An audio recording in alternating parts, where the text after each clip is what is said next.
Have you ever felt like your mind is just a total roller coaster, full of stories and predictions and worries? Like there's this constant inner turmoil that just will not quit? Well, today we are diving into a really powerful guide for turning all that inner chaos into a state of clarity and, believe it or not, peace. And it all starts with one single powerful metaphor. So, the central idea we're going to play with here is this beautiful image of your mind as a lake. Just think about it.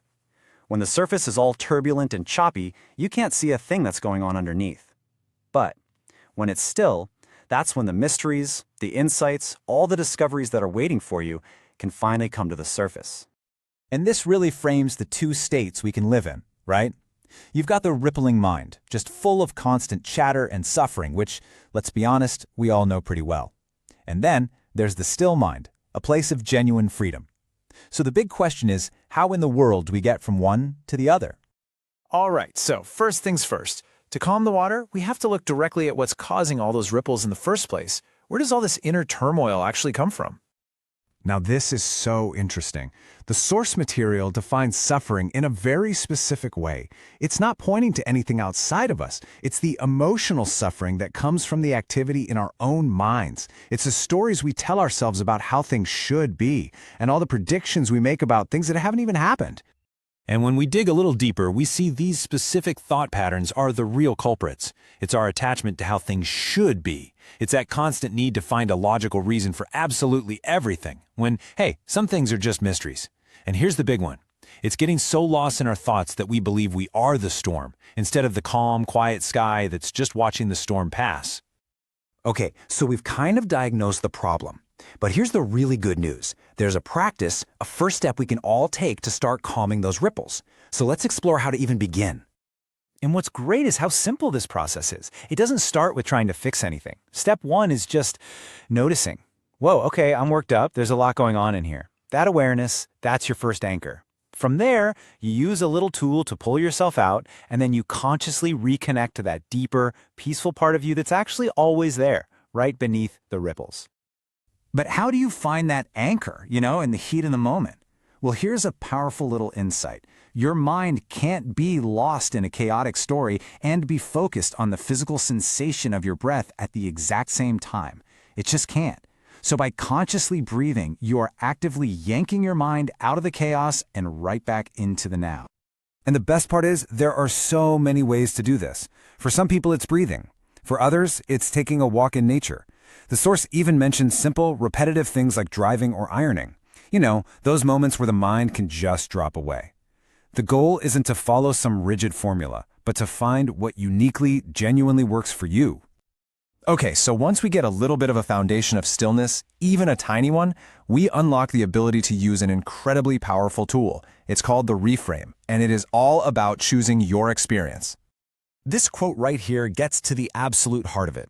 There's the thing that happens, the external event, and then there's your experience of it. And the source makes it crystal clear these are two totally separate things. And the space between them, that's where all your power is.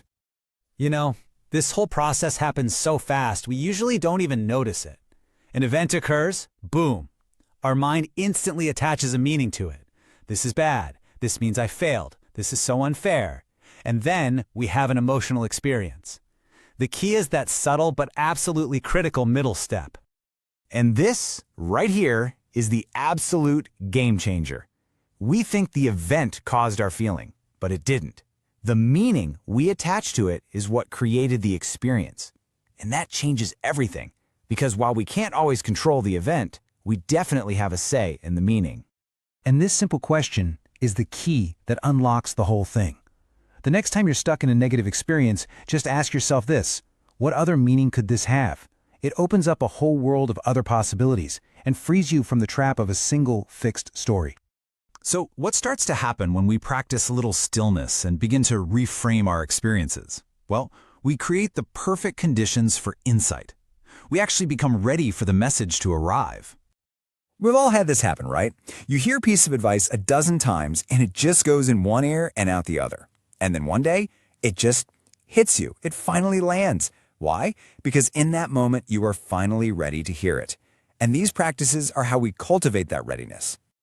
I mean, it makes perfect sense, doesn't it? If your mind is a raging storm of ripples and you're clinging to one single story for dear life, there is literally no room for a new idea or a big realization to come in.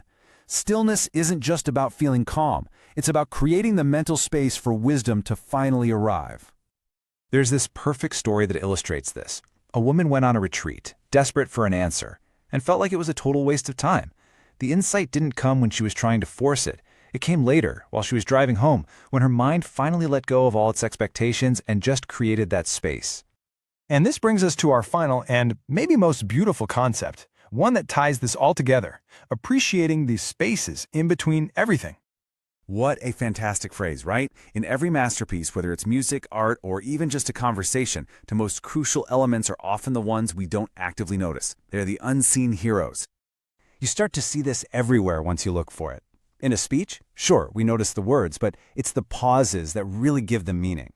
We hear the notes in music, but it's the silence between them that creates the rhythm and the emotion. In art, that negative space is just as important as the subject itself. And so, maybe the ultimate takeaway is that the essence of a rich, meaningful life isn't just found in the big, loud events. It's hidden in the quiet moments, the pauses for reflection, the mental space that allows us to make sense of it all. So the final invitation is really this. Don't just rush from one thing to the next. Learn to value and actually lean into those quiet spaces between them. Actively create that quiet, allow for stillness, and you make room for inspiration to come and find you. So I'll just leave you with this final thought to ponder. If you look at your own life, your own schedule, your own mind, where can you consciously create just a little more space, a little more silence, to let some of those mysteries and that inspiration come through?